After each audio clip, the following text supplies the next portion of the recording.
Farms, this is what I call premium enjoyment on a low budget. And here is how I made this meal. I poured in my pepper mix, dry fish, seasoning powder, salt, and palm oil into my nicely cooked meat that has some biscuit bun on it. And then I covered it and I allowed it to cook for about 10 minutes. And after 10 minutes, I poured in my groundnut powder into it. I gave it a good mix and allowed it to cook for about 5 minutes before adding my African spinach and yakwa leaf into it. And this is 50% into premium enjoyment. And into my pot of boiling water, I stirred in my Ayoola rice flour. And you know rice flour swallow is the perfect match for groundnut soup. I added water, covered it and allowed it to cook for about 5 minutes. And guys, you can see how beautiful this is looking.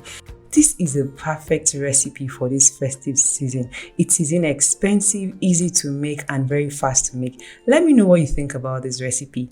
Bye.